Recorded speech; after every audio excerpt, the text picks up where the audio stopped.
Hi everyone, welcome back for one last installment of Math 111. So this is the last of these videos. This is the last section we'll be covering. As always though, this is Scott, so let's get started. 6.7 is the final section of Math 111, and it has to do with exponential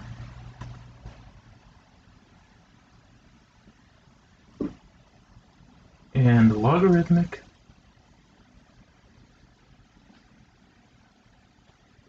models. And what this means basically is word problems.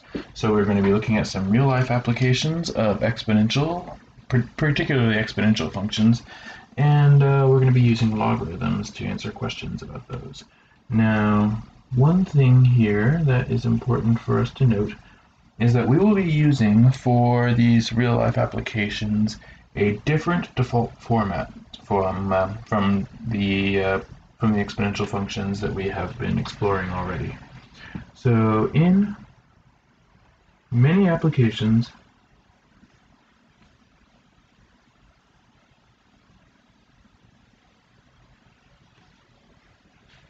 a continuous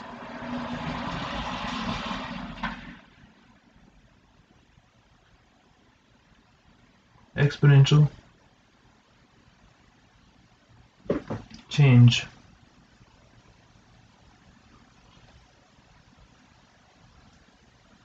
model is used. So by continuous, what I mean is that we're going to be involving that E, the Euler's constant that we explored way back at the beginning of this chapter. So the default formula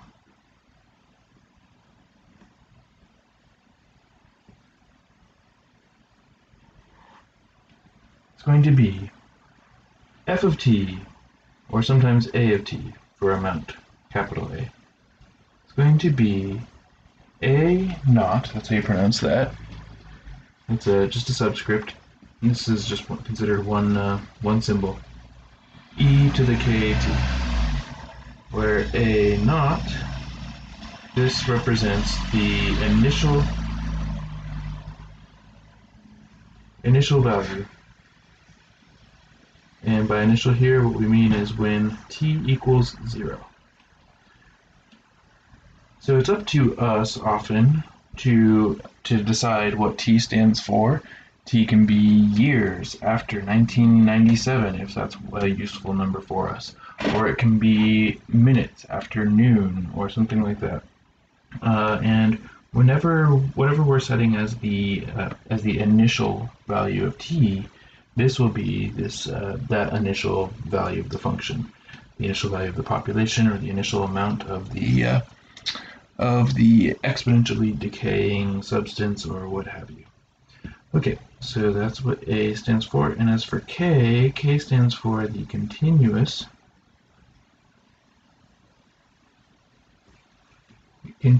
growth or decay.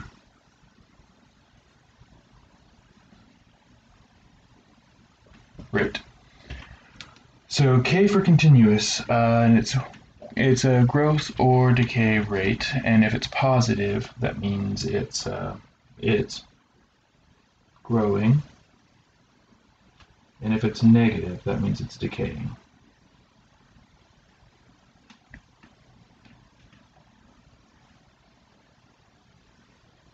Okay, so that's our default formula. Now, what we're going to be using this default formula for is a couple of different circumstances, but a lot of them are going to involve such things as half-life or doubling time.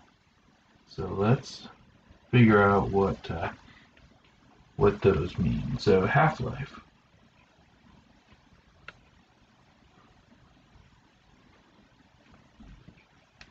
So this is the amount of time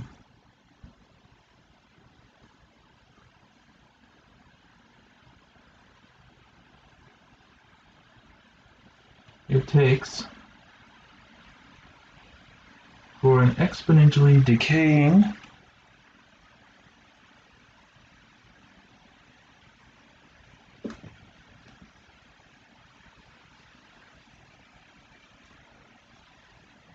quantity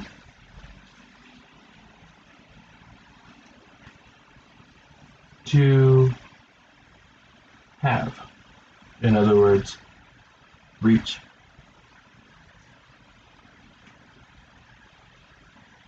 half of its initial value.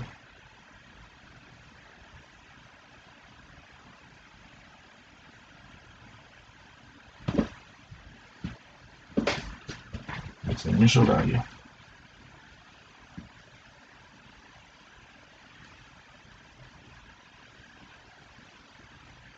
All right. Then on the flip side of that is what's called the doubling time. This is for exponential growth.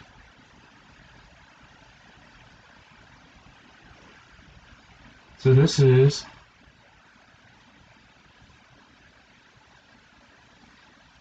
the time it takes an exponentially growing, not decaying,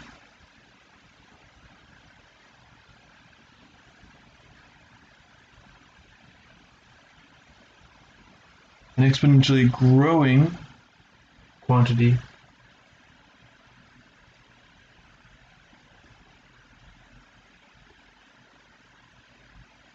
to double.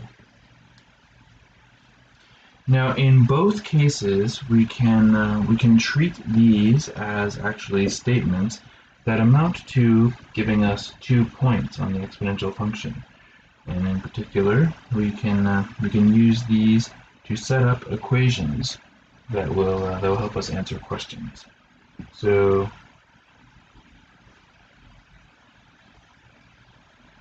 we can set up equations to use these values, either the value of the half-life or the doubling time, and in particular for half-life,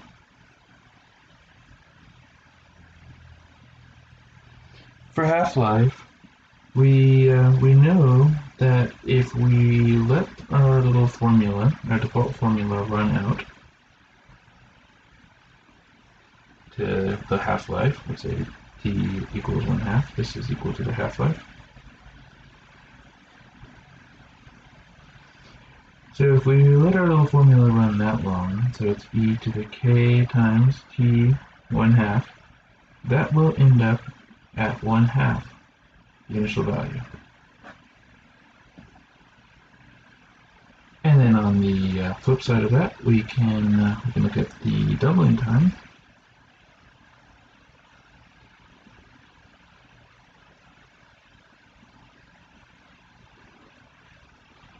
And we could say that t sub d is doubling time times a double.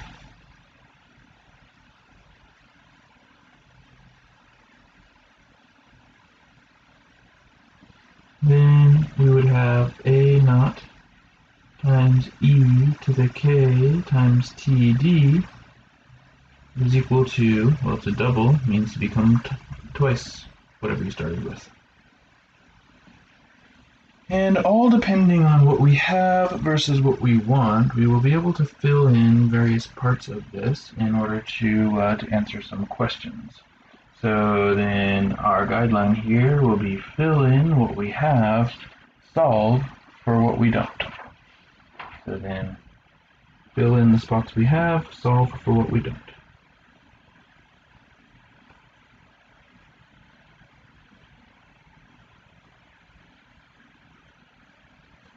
Fill in the values we can.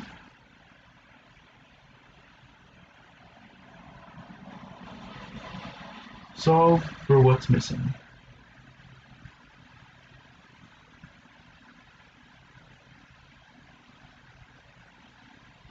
Alright, let's just go ahead and give this a try. So first example of a thing like this would be, we may be wanting to find a half-life.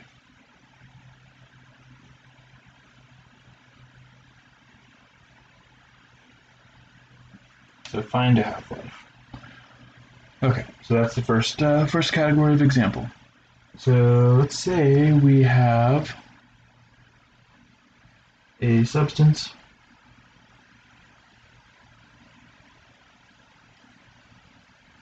loses 20% of its quantity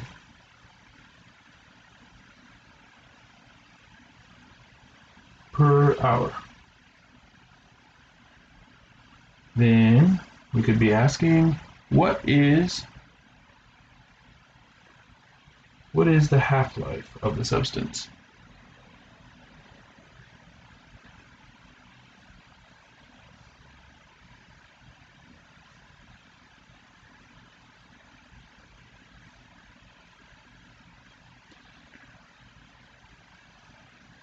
So we have a substance, and we could ask what its half-life is based on the fact that we know it loses 20% of its quantity each hour. Now here, what we have to do is basically we're going to have to work our way up this ladder using some special or just using some techniques that we'll see will come in handy frequently. So let's just think about this. So initially, the initial amount was the initial amount. 1 hour later,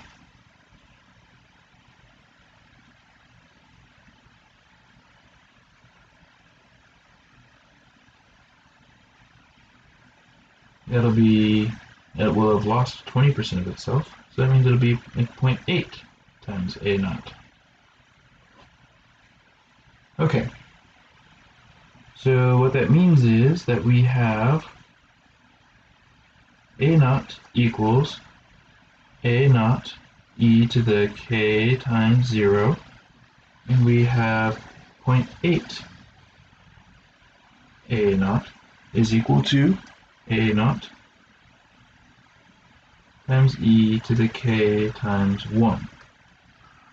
Now what this means is we can try to solve this by the same time-tested manner as we solved we found the equations of other exponential functions, only now we've got that little bonus e in there. Not that it really matters. But basically if we just divide these, we can just divide them. We'll have 0.8 A naught over A naught is equal to A naught e to the k times 1 is just k, divided by A naught e to the 0. But, so this is equation 1, this one is equation 2. And just for convenience, it'd be easier if we divide equation 2 divided by equation 1. So that's just commentary. Okay, so then we're going to have 0.8 is equal to, those will cancel each other, and this will just be e to the k. Which means that if I want to solve this, I would just change it to its logarithmic form, and I would say k is equal to ln 0.8. Now, if what I want is the half-life of this, then I've got a value of k here, and I wouldn't want to actually evaluate this. I'd rather just leave it like this for now, leave all evaluations to the end, because I don't want to have to round anything. So then, to find the half-life, I would know that 1/2 A naught is equal to A naught times e to the mysterious k, the k we just found, times the half-life. But then, if I want to do this, I would divide both sides by A naught, and I would have 1/2 is equal to e to the ln 0.8 times t 1/2, and I would just take the natural log of both sides of this, and I get ln 1/2. It's easier to do in a calculator if you write it as a 0.5 frequently, but it doesn't matter. And then that's gonna then become ln 0.8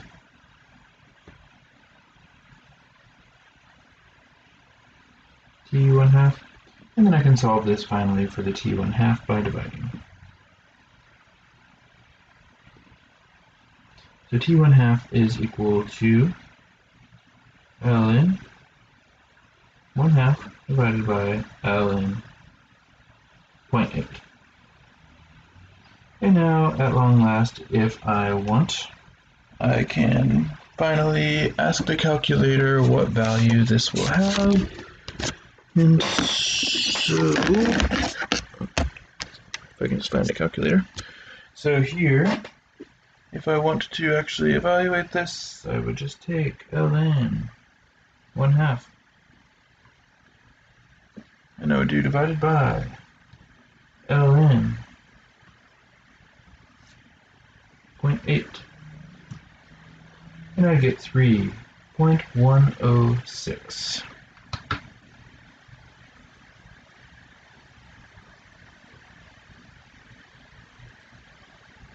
And this is an amount of time, and the time here is being measured in hours. It says hours at the very top here. So we know that this will be in hours.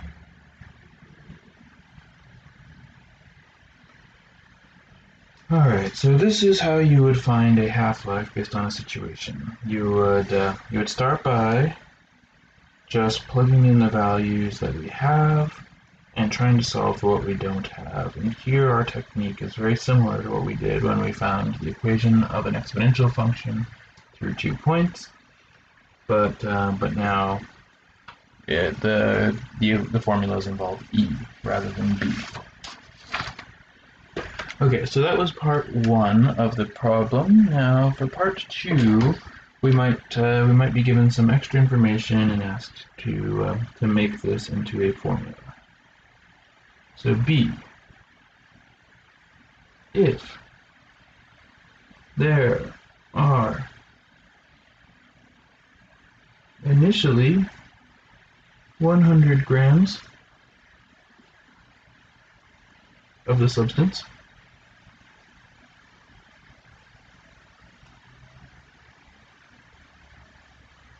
make a formula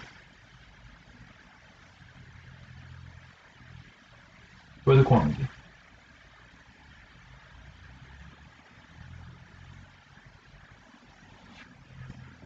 Alright, well, here actually we've already got the formula pretty well spelled out. So f of t by default is going to equal a naught e to the k t. And we've actually got the value of a naught here, just given to us, and we've got the value of k, which we earned in the last problem. So here, this work is already actually basically done. We've just got to put all the pieces where they go. So we have 100 e to the natural log 0.8 t.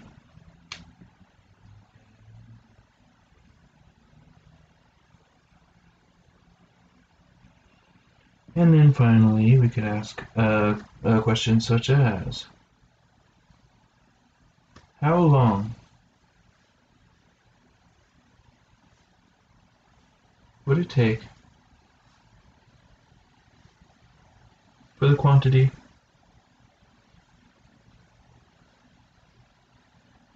to decay to, let's say, 10%?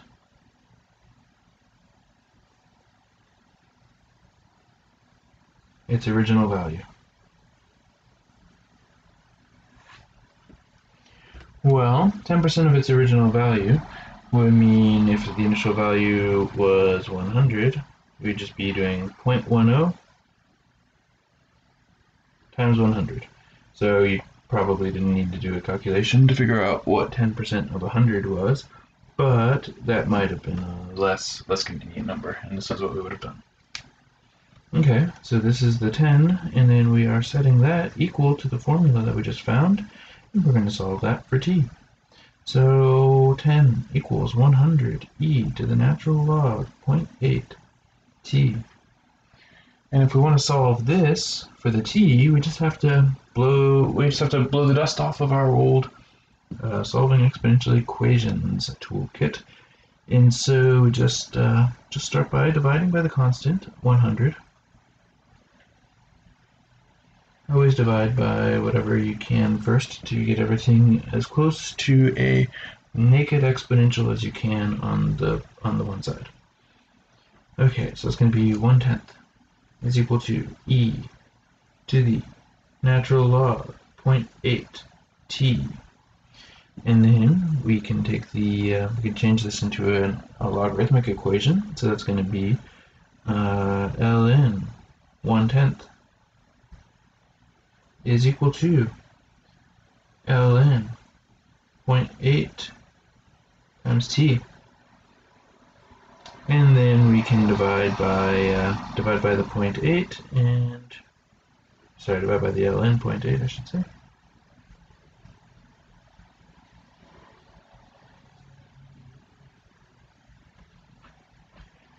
And we'll have t equals ln 1/10 divided by ln 0.8, which will be whatever it will be. So just bring up what I brought up before and change the 1/2 to a 1/10.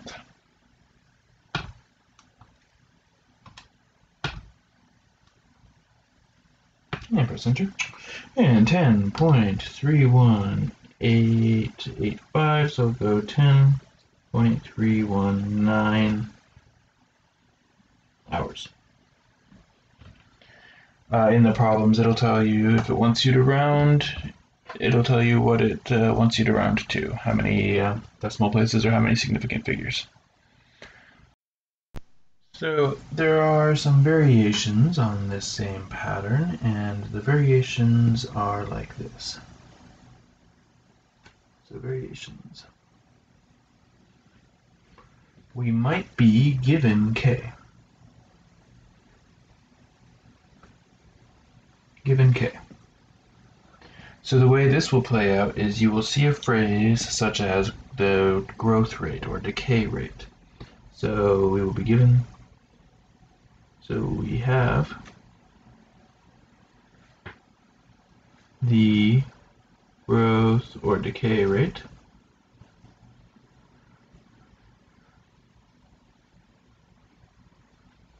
given, and we can assume it's the continuous rate.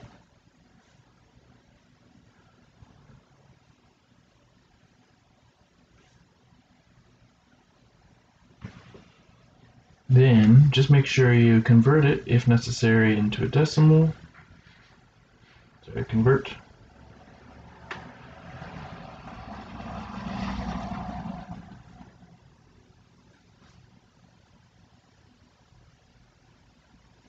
Convert it, if necessary, to a decimal.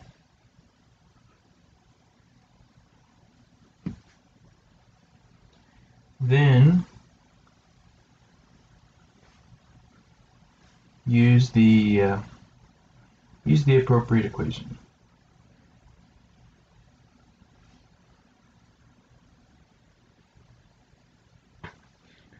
Alternatively, we might not be given k, we might be given the half-life or doubling time. So given t1/2 or td. So given this, our first step is almost always going to be to find k. Step 1. Find k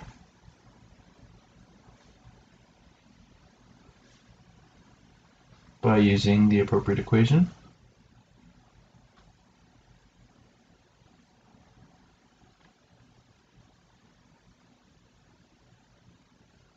And going to, step 2, use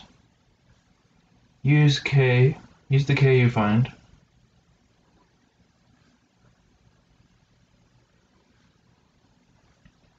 to answer any further questions.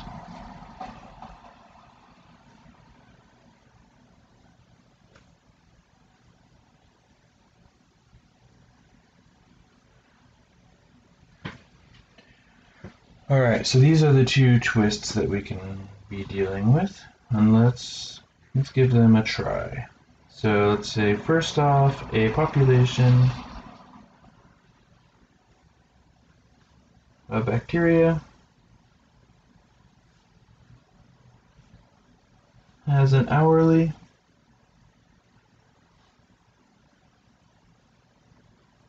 growth rate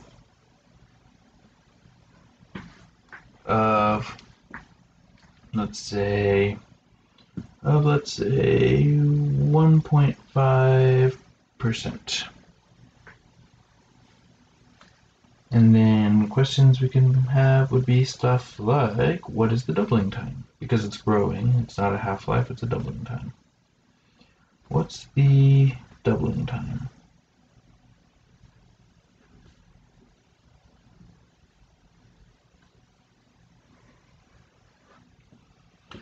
Alright, well, in this case, if we want to double it, we know that k is equal to 1.5%, which is equal to then 0.015. You divide it by 100 to go from a percent to a decimal.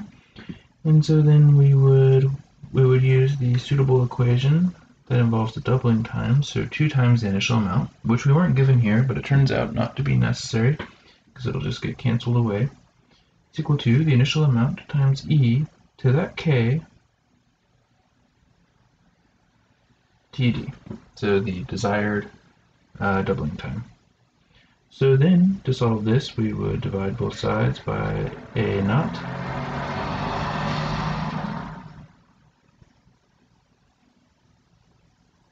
And we'll have 2 is equal to e to the 0.015 t d, and we're solving for this, so now we would take the natural log, and so we would have the natural log of 2 is equal to 0.015 td.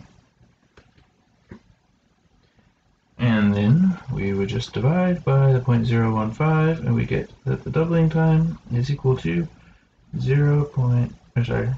equal to ln2 divided by 0.015, which is approximately equal to, and then we just again ask our calculator, and our calculator says ln2 divided by 0.015 is equal to 46.2098, or I will round it to 46.21. Again, the book will tell you, if it wants you to round to, it'll tell you the precision that it wants it rounded to. Now here, because the units were hours, this will be hours. If the units had been years, this would be years. If you see a word like annually, or annual growth rate, that means years. If you see months, then that's what would be there. The doubling time has the same units as the time that in the formula. So that's the doubling time. And then another question would be something like B.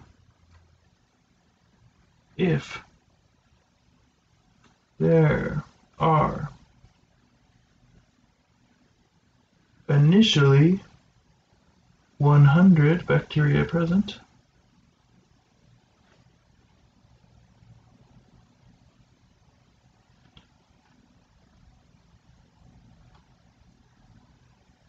how many would there be after 300 and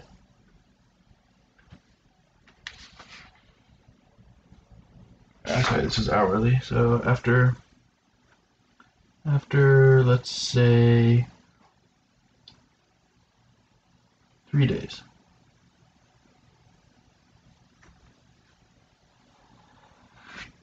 So in other words, 3 days is equal to 3 times 24, so that's 72 hours.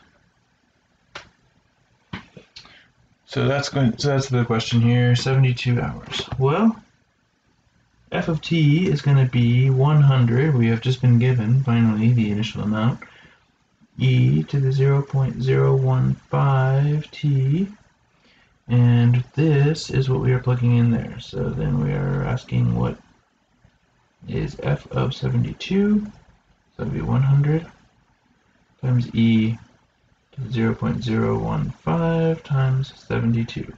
And it's important here that when you enter this into a calculator, you are respectful of the parentheses that are necessary. So this is going to be 100 e to the power of, and here's where parentheses would have to go if you were actually entering it in the calculator. 0.15 times 72. You need to make sure the entire expression there is within the designated parentheses. So 100 times e to the power of 0.0015 times 72 is equal to 111 point, oh, no, that's not right. Had an extra 0 there. No wonder.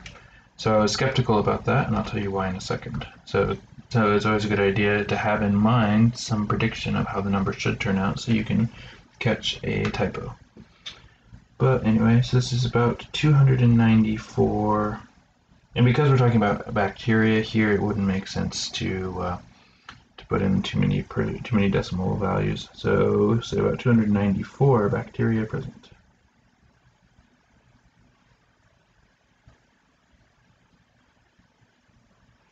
And here's why I knew that the answer that I had originally gotten, which was this. The reason I knew that wasn't plausible was that I had just discovered in the previous problem that this population of bacteria doubles every 46 hours, and here we were talking about longer than that. So it should have at least doubled, which this one would not represent a doubling of an initial population of 100. So I knew that something was wrong and a typo was to blame. Okay, so that's what we can do if we are given k. You just put it in the formula and then see what happens. And then the alternative is we might be given the doubling time or half-life. So let's say we're given the half-life to start with. So here we might have a substance with a known half-life, maybe 20 days.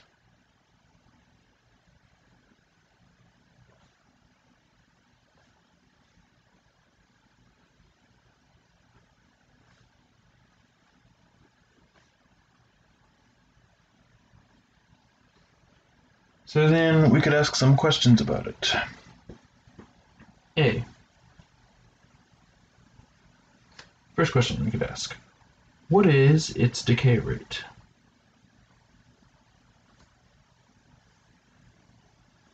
Its daily decay rate.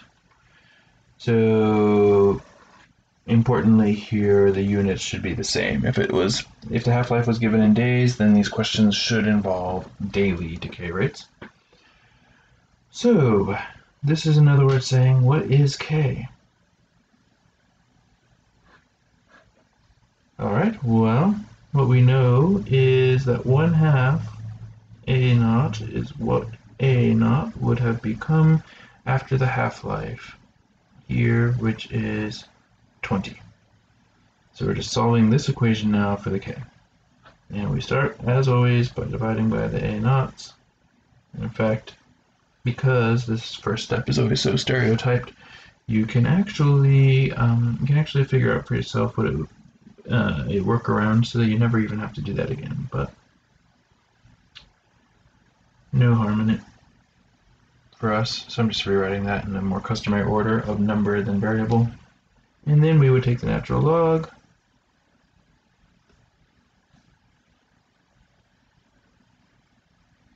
so that cancels the e, and then that gives us that k is equal to ln 1/2 divided by 20, which is equal to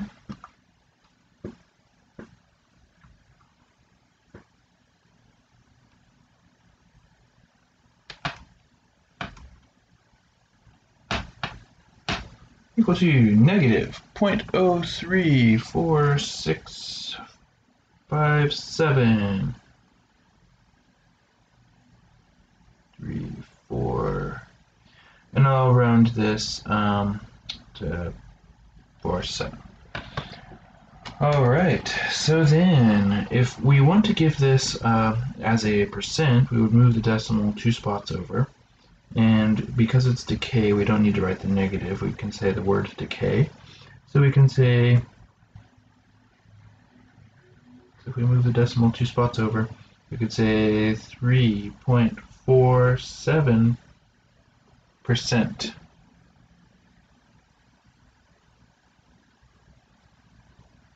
Oops, I guess per day. So I could say decay rate is 3.47% per day.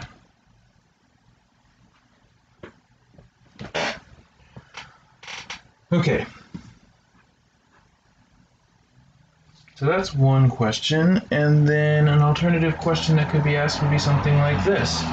We could be, and this is going to be a common phrasing of question, we could be asked to find out how long it's been if we have a certain amount left. So B. If a sample is down to, let's say, 15% of its initial value, or its initial quantity,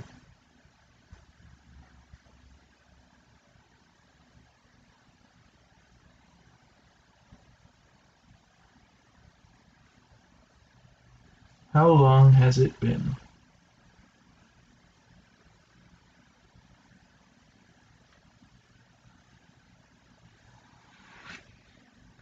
Well, let's find out. So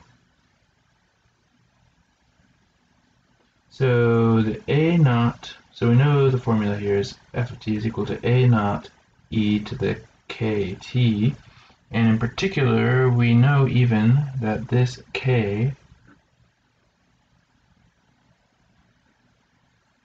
is equal to the ln of 1/2 divided by 20 times t. So here we want to know what it would take in order to get this down to 0.15% its initial amount. So that would be 0.15 A naught is equal to A naught e to the natural log 1/2 over 2 times t. And we would just divide by A naught. And we'd have 0.15 is equal to e to the natural log 1/2 over 2 times t. And then we would undo the e by taking the natural log. So we have natural log 0.15 is equal to ln 1/2 divided by 2 times t. And now if I want to solve this for t, I would multiply by the reciprocal, which is the same as dividing by that coefficient. So I would do that so that it would cancel, cancel, cancel, cancel. And then I would have to do it on this side as well, though. So 2 divided by ln 1/2. And so I would get finally that T is equal to, oh, all of these 2's were 20s. 20, 20, 20, 20, 20, 20. All the 2's were 20 right there. So that was our K.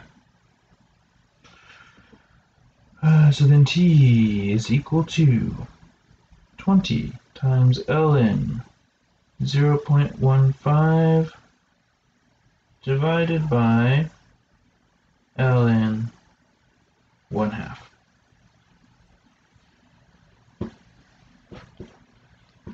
And then here we could figure out how long it's been to make that happen by doing 20 ln 0.15 divided by ln 1/2. And we get 57.74 if I round it.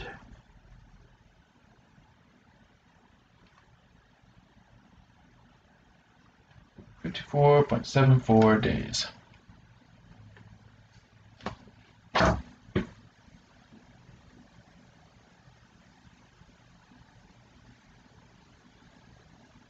Now, the calculation we just did may seem like a one-off type thing, but it's actually very commonly used in what's called radioactive or radiometric dating. So, note.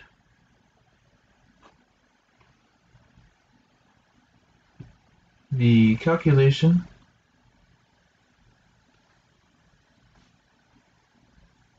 done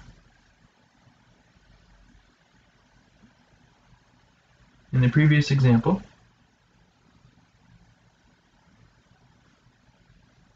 is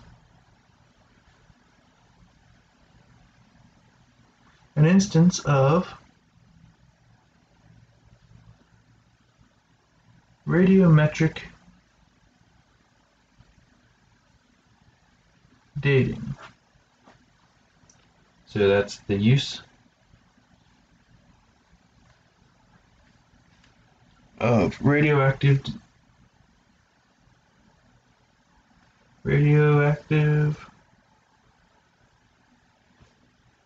decay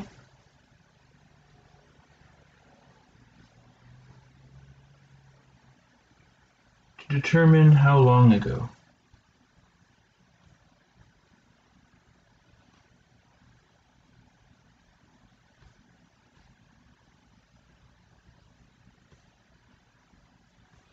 A sample was formed. And the most common isotope that we'll see in this class and that you'll see in general for this is carbon-14. So commonly used isotope.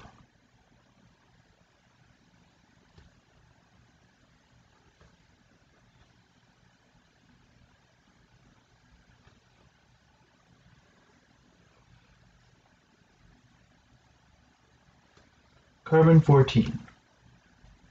And the half-life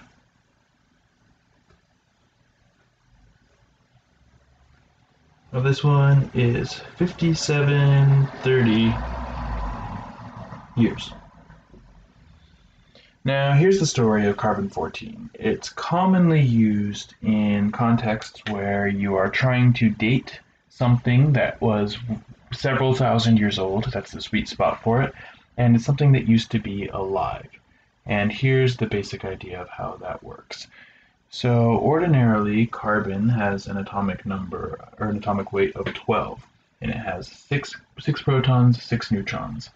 However, nitrogen, which has an atomic weight of 14, has 7 protons, 7 neutrons. And nitrogen is the most common element in our atmosphere. And what happens is there are just little atoms of nitrogen floating around, especially in the upper atmosphere, that occasionally get hit by cosmic radiation. And every once in a while, what that causes is effectively one of its protons gets replaced by a neutron. And when that happens, it becomes carbon, but it still has the extra it still has the extra 2 neutrons compared to what carbon usually has. So chemically, it acts like carbon, but it's actually a slightly different weight. Now, this isotope is not stable in that every 5,730 years or so, any particular atom of it has a 50-50 chance of spontaneously changing back into nitrogen. But as long as something is alive, it continues to metabolize the contents of our atmosphere, which have a certain small amount of this carbon-14 floating around with the other carbon. Now, as soon as that living thing dies, it stops replenishing its carbon-14, so whatever it had at the moment of its death, that's all it's going to have, and it'll start to decay.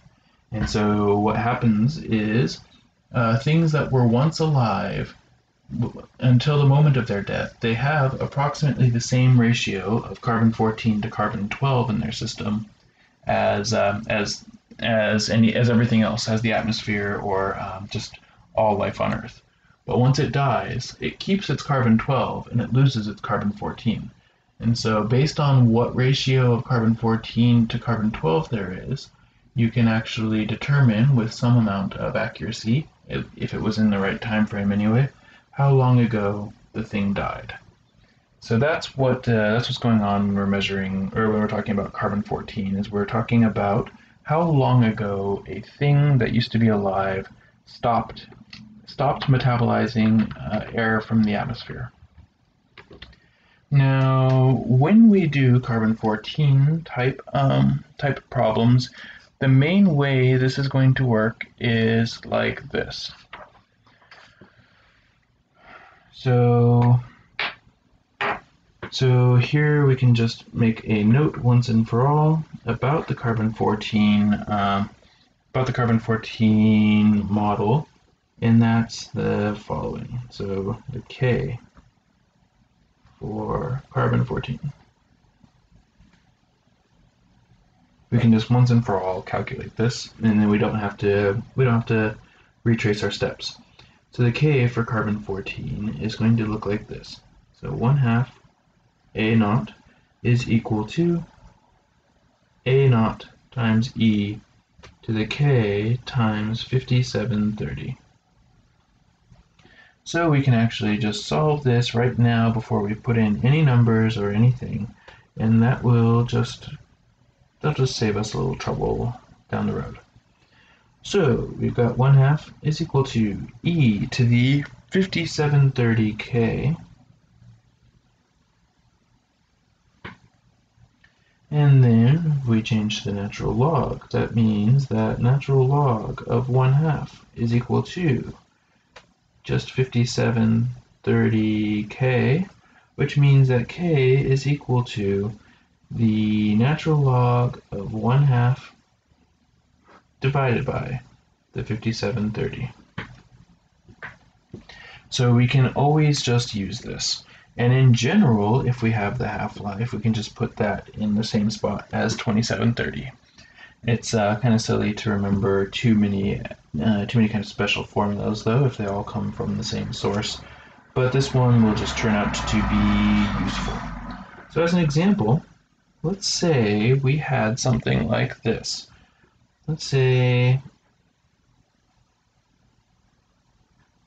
an artifact. An artifact contains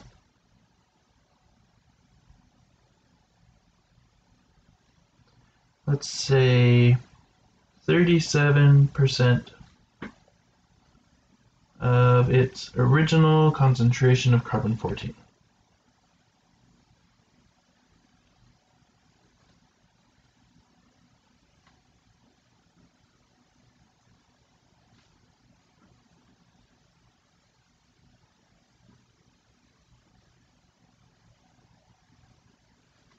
And the question is,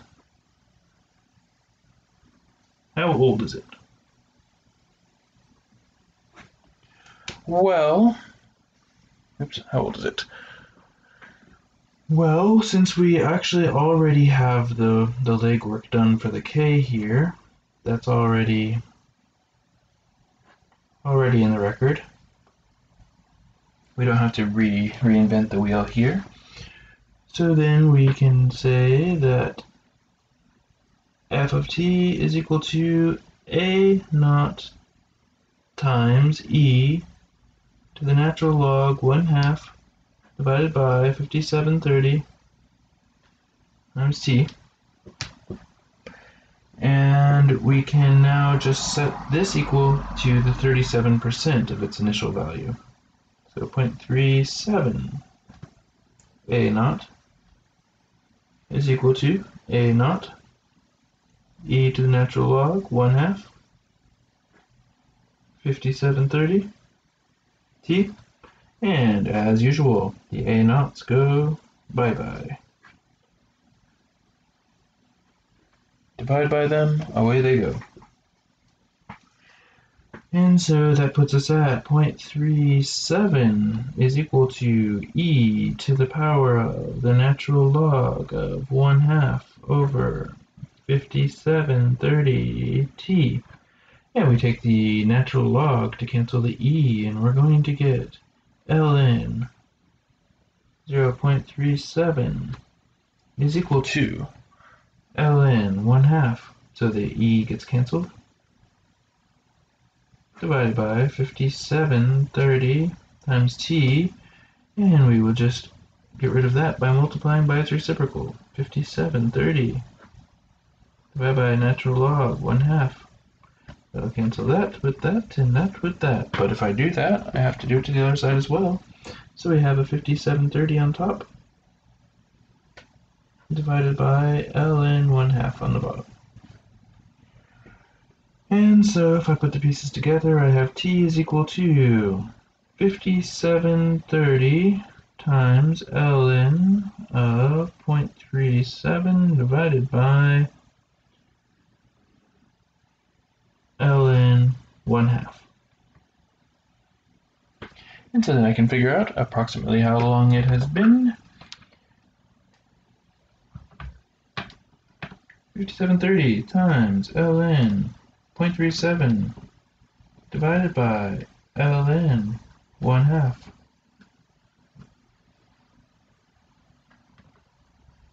And you get 8219.13 years.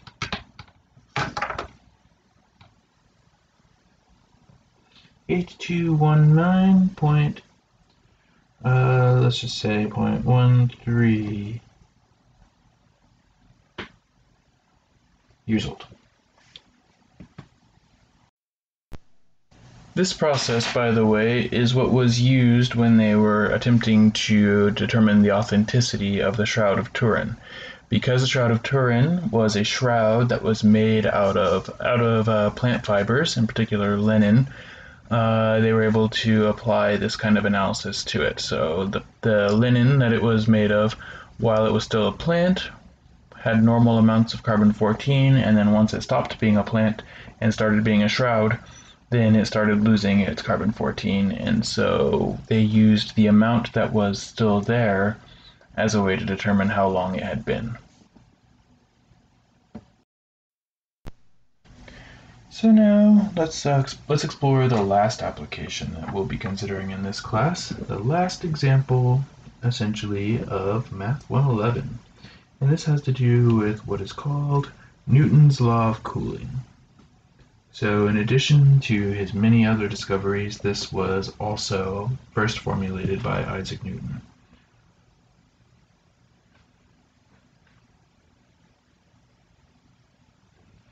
Isaac Newton's list of accomplishments are quite extensive. He is the first discoverer of the law of gravitation. He was one of the founders of calculus. He also formulated the laws of optics, and another thing that he did was the law of cooling, which says basically in words first the difference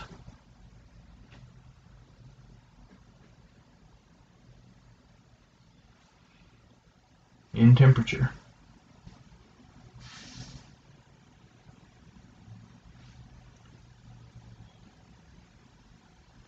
between a body, or let's say an object,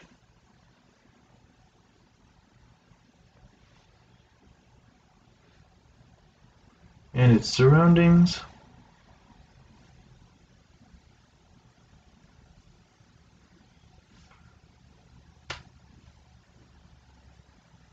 will decay exponentially.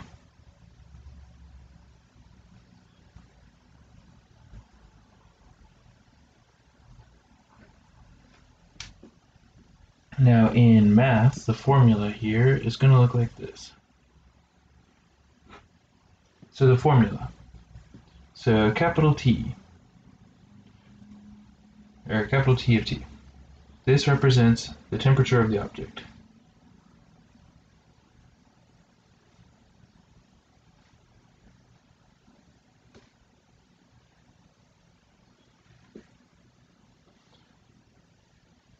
At time T.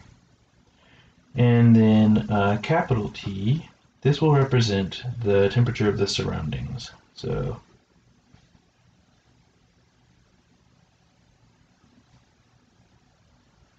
the surrounding temperature, or the temperature, or the you can think of it as the ambient temperature. And then A is going to be the initial difference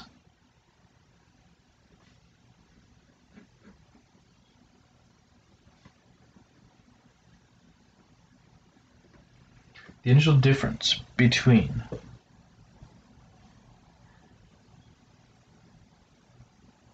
the temperatures of the object and the surroundings.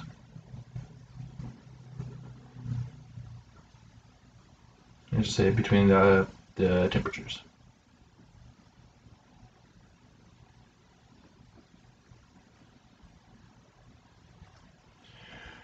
Okay, so then T of T is equal to A E KT plus capital T.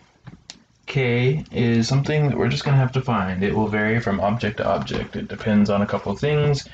Depends on what the surroundings are like as far as how dense it is, if it's water versus if it's air, for example.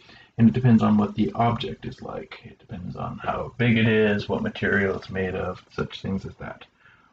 But our approach is going to be find the K first, just by plugging in points, and then we can answer the questions that are asked. So let's just help ourselves to an example, see what it's like. Let's say that a cup of tea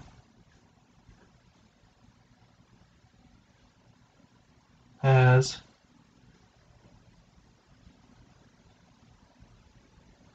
a temperature of 205 degrees Fahrenheit.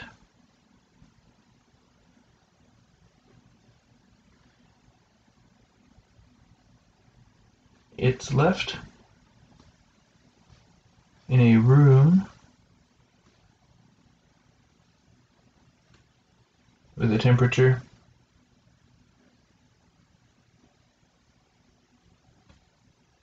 of 67 degrees Fahrenheit.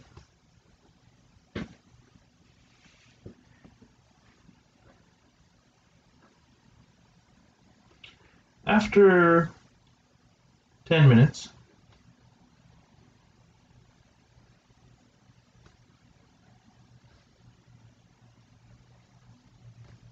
the tea's temperature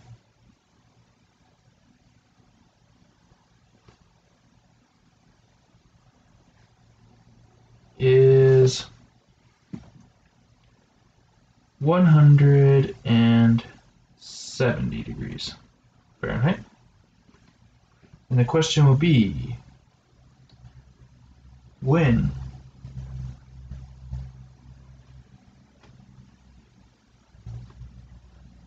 will the tea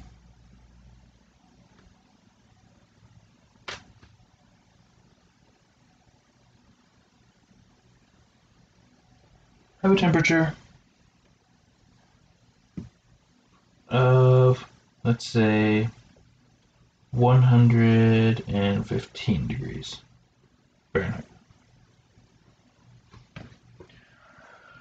All right, well, let's have a field day here. So here's the equation that we are using, and we are given some initial stuff. So let's go ahead and put it all into play. So what we have, so we have the room temperature, so the T, which is the surroundings. So that's going to be 67. We know the initial difference between the two temperatures is 205 minus the 67, which is equal to 138, I think. Don't be a hero. Let's just figure it out. So this is 138. So these are both in degrees Fahrenheit. And then we also know one other thing. We know that the temperature at 10 minutes is equal to 170.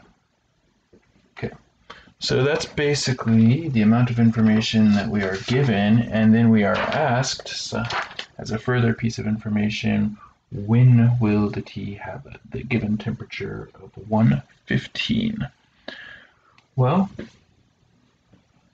let's figure it out. So the first step in this is to actually nail down the formula.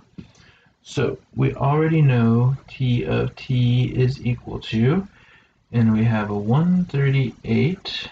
That's the initial difference between the two temperatures. Then we have e to the k. That's the part we don't have. T, and then plus 67. Now, the way we find the missing k is we use this point. So use this.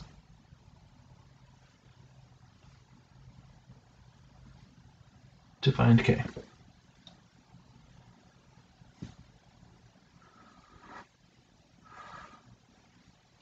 All right. So 170 is equal to 138 e to the k times 10 plus 67. But then here what we want is to subtract the 67 from both sides. That's going to make a 93. No, I mean 103. Is equal to 138 e to the 10k. It's getting too late in the term to go around trying to be a hero doing arithmetic. Just let the calculator do it. Let the mistakes be on its head, not ours. Alright, and then we divide by 138. And then that means we're going to have 103 divided by 138, and there's no point in evaluating that and getting a decimal. You might as well just leave it in the form that it is, because this is all just a stepping stone to getting the k, which in turn is a stepping stone to solving the problem. So then we have this expression, which we then rewrite as a natural log.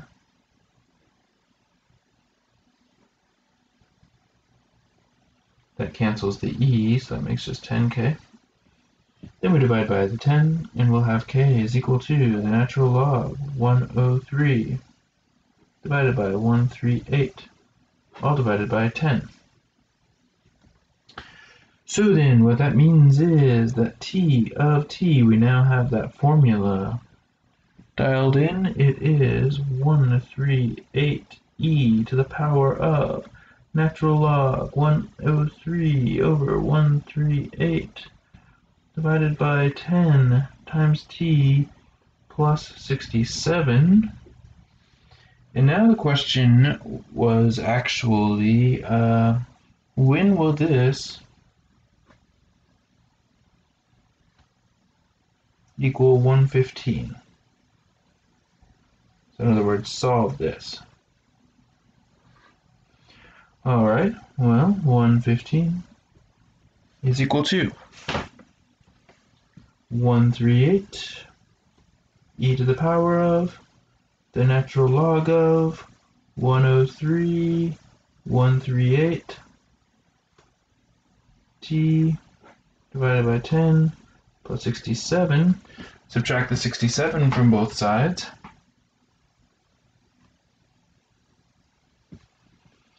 And that's going to be 48, I think. No, once again, easy does it. Okay, 48.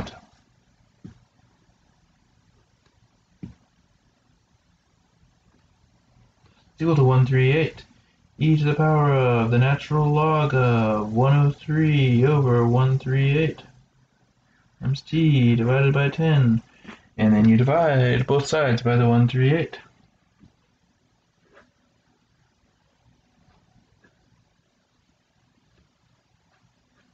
And that will then in turn, will give us, well, 48 over 138 is equal to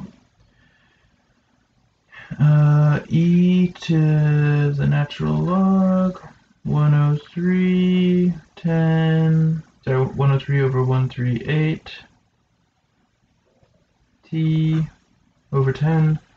Then we make the natural log.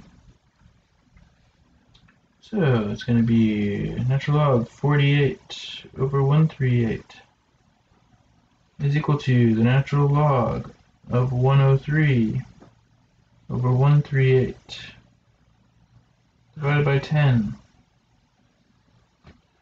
times t, which we can then multiply both sides by the reciprocal. 103 over 138. 10 divided by natural log 103 over 138, and the same thing on this side.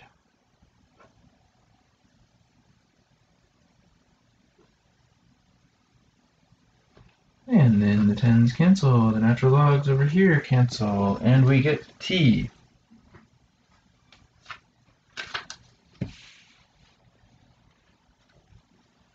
We get t is equal to 10 natural log 48 over 138 divided by the natural log 103 divided by 138. And we now commit our fate to the hands of the calculator and see what we get. 10 times the natural log of 48 divided by 138 divided by... I was just typing in what I was saying. So 10 times natural log 48 divided by 138, all divided by... And now, natural log 103 divided by 138. Biggest danger here is parentheses. Be careful with them. But I get 36.1.